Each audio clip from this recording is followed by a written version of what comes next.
Hello, hello, hello. How's everyone doing? Mike Arnold here, co-founder, Pad Trading Partners, along with Bob Iacchino. By the way, if you are new here, please do consider subscribing, ringing the bell, and hitting the like or dislike button. So, how's everyone doing? How is everyone doing? Hello, Wavy. Hello, Ken. We are, yes, potentially slipping into a bear market. Yep, we're in the distribution phase, so we will see. And I don't do it off of a percentage basis. You don't have to be down 20% to get us into a bear market from my view, but we are breaking key critical levels. Well, we already broke it in the NASDAQ. Not yet broken in the S&P and Dow, though. First time I held a put overnight, crazy bearish close, still up, though, on all slice up through all rotations and reject back all by end of day. I mean, technically, we're back into potentially, it looks like bearish mode on Tesla on the daily. Macro pushing down the pre-earnings rally. Yeah, definitely. The macro is in the bigger play right now. The macro, I mean, Tesla held up remarkably well today, given the overall selling. I mean, it's still on a percentage basis. You were down, rough just a little more than the S&P, but the Nasdaq was down 2.28%, and it did not break the lows from Friday. That is a very key level. Hey, Dan Jet. So Michael's with you overnight Kratos. So let's see. Bearish is fine, yeah. We just trade what it is. Bearish is fine too. Weekly still in bullish, daily in bearish. Weekly line in the sand right now is about 962. Again, we're just in a huge consolidation phase, and this is where it can get whipsaw. So that's where it is cautious mode now. We do have those buy signals still in play from Friday. They technically need a close below Friday's low. Although if there's a market selling off, there's major momentum, I would take an earlier stop if it did break, especially down below this 1,000 mark. I would not just be willing to ride this down a ton, but the way we had this little 15-minute, it's not on there now, it was from on Friday. That one did get stopped out. A little 15-minute double. We had the move, this move lower turned it into a triple bottom. There's a nice little play here. We had that sort of rip your face off morning rally after the breakdown in NASDAQ really quick. Here was your little gap play. Here's the close above the 62 and a half, and then there's your gap fill. Running up here, it was better on the 4 hour, but I was watching it on the 1 hour too. There's just no way to get in. It never triggered this double bottom on the 4 hour. It is still valid, by the way. It would still need a close above 1051.25. The 1 hour never gave an entry. Just ripping up here, coming to the first target, and then rolling down. The only little double that I had that was playable was this little pattern right here, which was just a little short-term play during lunch. A little just slight recovery rally from the sell-offs. That's it. But this bigger double is still in play. It was not triggered on the 1 hour. I will just be keeping an eye on that, but it's already long from the 1 hour and the 4 hour from Friday. Now at this point, we had the key lows from Friday. We saw 10-15-52 on our projections. What was the low today? 10-16-06. At this point, we are coming down. The major area is 1001. So 1000 again, that's your major line in the sand. But as long as it holds 10-14 on the closing basis, we're still technically in those longs. So they just have to be managed closely, especially if the NASDAQ resumes selling. If we get below 1,000, 1,001, 988.66, then I'm at 979. There's the major support area right down here. We get through, why won't that, oops, wrong, but well, it would help if I hit the right button. We get through there, then then it's in trouble. Then I'm back down to about 951. If we then this is all is tomorrow. This is where we're watching. But if it can't get the rally on, it's held up remarkably well given the Nasdaq selling, and there still is earnings on the 26th. However, we start breaking down from here, then I will start watching for, especially, even before at 951 we have the gap fill. But if we can't hold 1,000, then I'm targeting this lower. I'm targeting the gap fill and some of these lower price levels. And that would be, again, on the macro picture, because if the NASDAQ keeps going lower, yields keep going higher in the 10-year. So if anything, I'd be keying off of, besides the NASDAQ, the first thing I'm looking at now, even before the NASDAQ, is what the 10-year notes are doing. Just for a reminder, because this ties in so well with what everything. Here's the notes. Coming back a little more right now, but still, you see this massive return to rotation zone move back down. There is no great bottoming pattern in here yet, but this is the first thing I am checking on, period.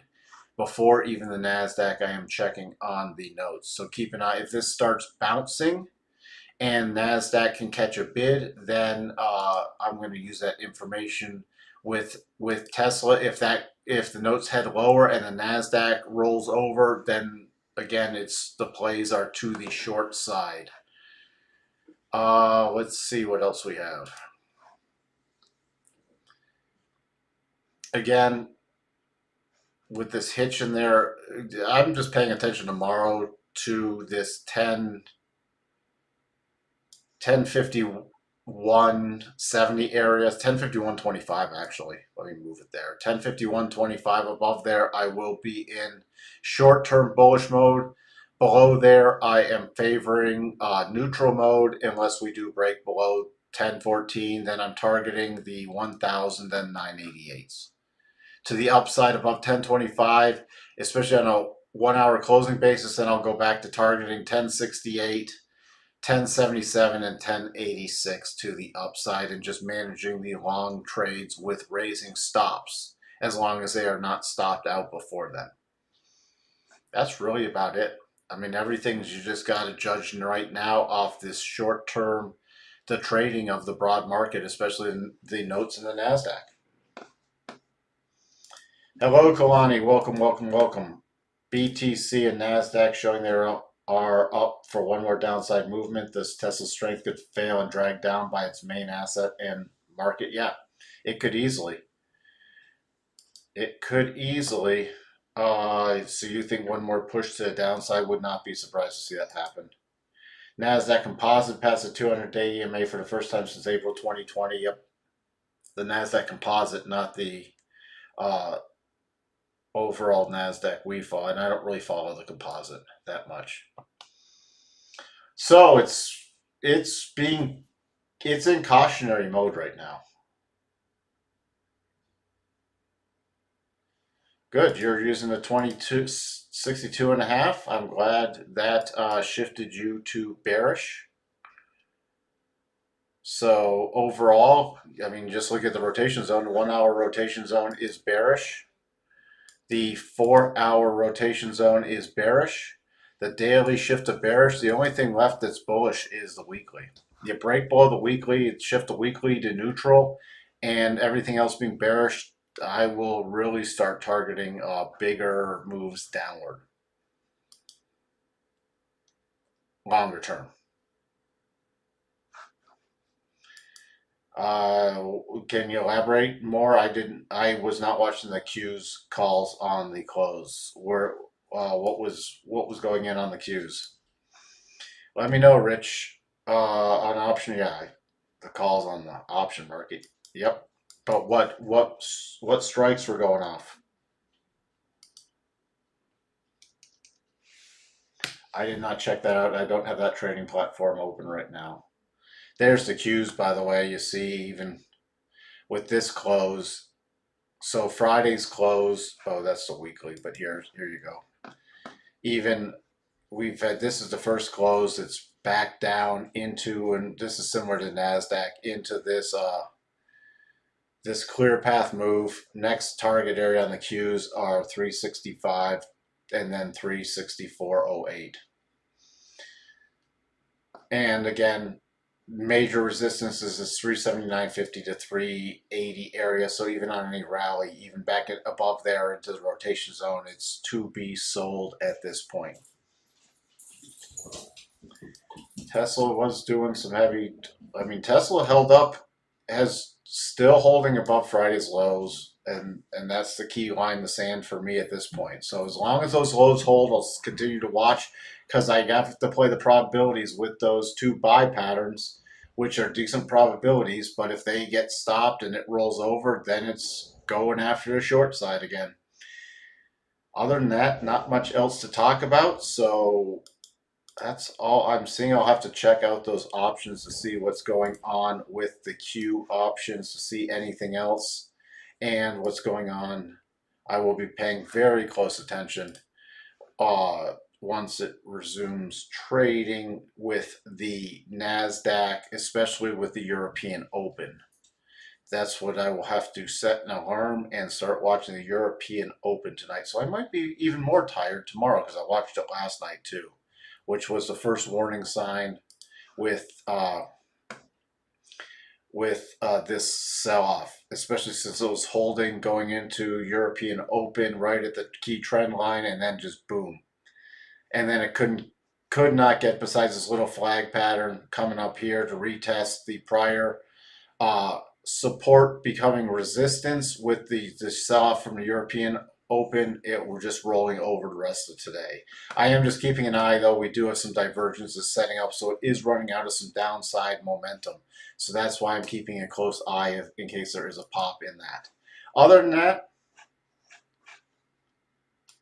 4-hour chart for what? For the Qs? You want the 4-hour chart for the Qs since you were talking about that? There's your 4-hour chart for the Qs. I don't know if that's a double. I know the NASDAQ didn't have a double. Nope, no double in that either for the Qs, just double checking that. And here's your 4-hour. No, there's no double on the bottom. There's no double here because the second and third target exceeds the move that started it. And for the NASDAQ, I went over that in market overview, and I'll just do it again here. From the conservative side, see here, and I'm looking at it on the daily basis. So, because it's a bigger pattern right there, you have the second and third target. Second one's going into the wicks, third one's beyond there, so I'm not trading that as a double at this point. So it does not qualify for me now. Technically, if you're trading it on the 4-hour, it's just a little more sloppy. If it starts getting up here, and we can revisit it on the 4-hour, but at this point I'm not leaving it on the chart.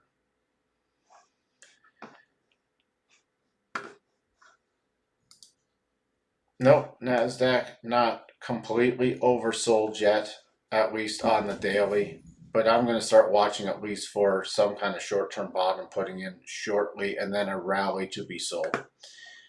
And you want my other thoughts, go to the market overview. With that, I'm calling it a day. I need to get to unwind. It was a doozy of a day, not just with the markets, but with life. So, hope everyone has a great night, and I will talk to everyone later. Bye for now.